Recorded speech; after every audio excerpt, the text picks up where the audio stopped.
सुनो ये मैं बता चुका हूं, फिर से बताना पड़ रहा है कुछ नहीं। आज वृत्त पर बना कोण क्या होता है? 90 डिग्री का। दो वृत्त है, दोनों वृत्त एक दूसरे को स्पर्श कर रहे हैं ना, स्पर्श कर रहे हैं और सिद्ध करना है हमें पी क्यू बराबर होगा P R K. P Q बराबर होगा पी आर के। दो त्रिभुज ले लीजिए P Q R, P Q O त्रिभुज P Q O and triangle P R Q. दूसरी त्रिभुज क्या ले लेंगे? P R O. अभी देखो ले लिया, कोण पी क्यू ओ बराबर होगा कोण पी आर ओ के। क्या होगा? कोण पी क्यू ओ बराबर होगा कोण पी आर ओ के।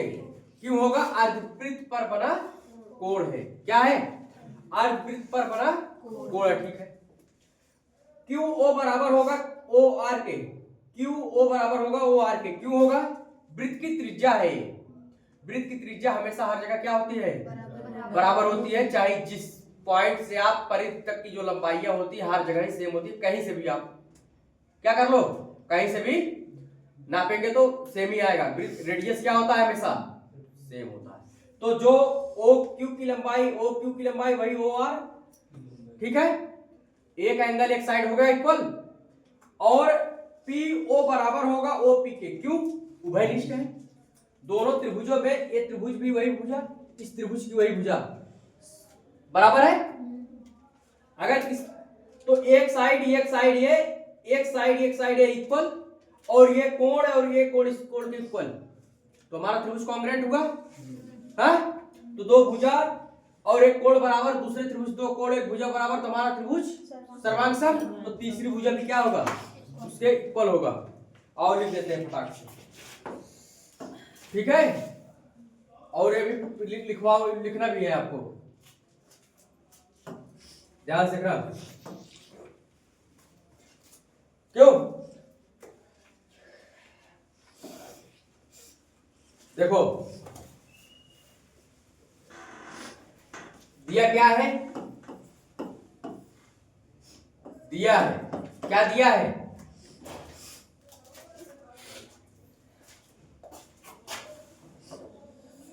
सी ओ आर वाला कोई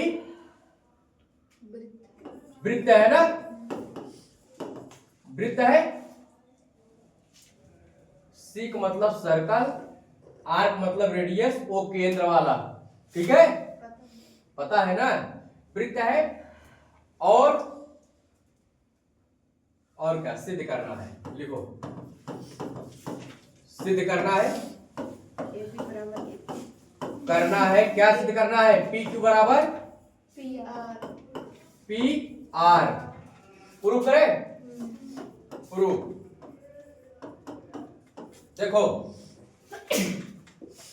triangle P Q O and triangle P O R. ठीक है।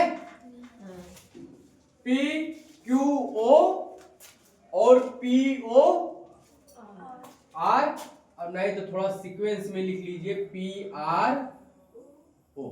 ठीक है। P Q O P R O. ठीक है। कोण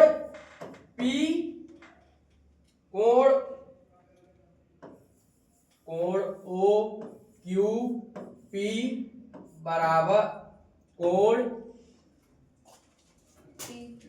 ओ आर पी बराबर 90 डिग्री। क्यों होगा? अर्धवृत्त पर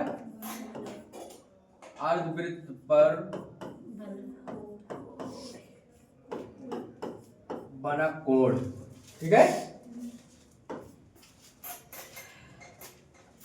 और ओ क्यू बराबर होगा आर ओ के। ओ क्यू बराबर होगा ओ आर के। ठीक है। क्यों होगा? वृत्त की त्रिज्याएं, ठीक है। और पीओ बराबर होगा ओपी के, क्यों होगा? उभयनिष्ठ, सही लिखा हूं? था उभयनिष्ठ साइड।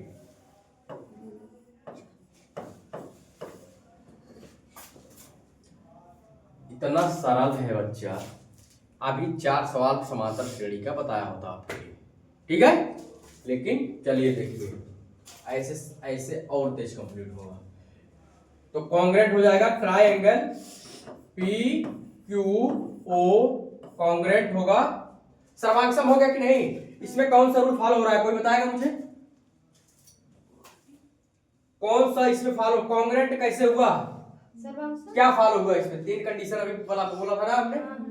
3 कंडीशन कौन कौन से बोले, बताओ। कॉन्ग्रेंसी के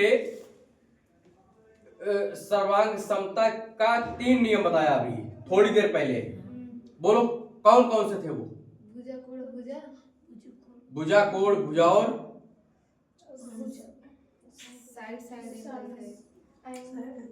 साइड साइड एंगल और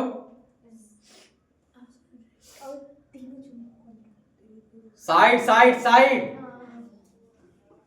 क्या बता रहे हैं आप लोग? इसमें ये सर्वांगसम होगा किसके?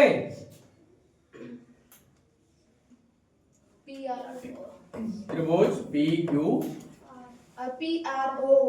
ठीक है, ये लिख लो, P R O, P R O. तो जब 2 भुजा एक कोण दूसरे त्रिभुज के 2 भुजा एक कोण के बराबर है, तो तीसरी भुजा भी क्या होगा? बराबर। तीसरी भुजा के बराबर, तो सिद्ध हो गया। क्या लिख देंगे? पी क्यू बराबर होगा पी आर के। देखो आर आर लिख दिया, फिर वही लिख दिया। कहा गया ये? है अच्छा, आप लोग काफी इंटेलिजेंट हो गए।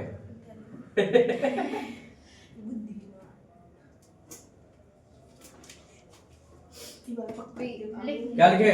P R. हाँ, पी आर कहाँ है? पी आर लिखिए तो आ जाएगा।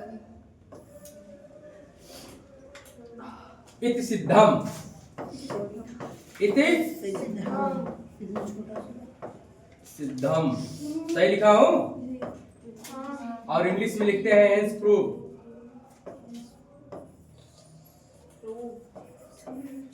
जब प्रूफ करते हैं तो जारी है काम, ईडी लगा दिया तो खत्म हो चुका।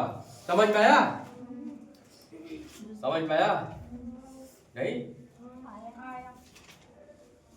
कहा गया है जज्बा यही रहा तो मुश्किलों का हल भी निकलेगा। जमीन बंजर हुआ तो क्या हुआ, यहीं से जल भी निकलेगा। ना हो मायूस, ना घबरा इन अंधेरों से ये मेरे दोस्त, क्योंकि इन्हीं रातों के दामन से एक दिन सुनहरा कल भी निकलेगा। समझ रहे हो बच्चा? मेहनत करो, मेहनत के अलावा कुछ नहीं है और ना कुछ मिलने वाला है। सक्सेस का एक ही तरीका क्या है? Hard work is equal to होता है सक्सेस। क्या होता है? देखो, hard work is equal to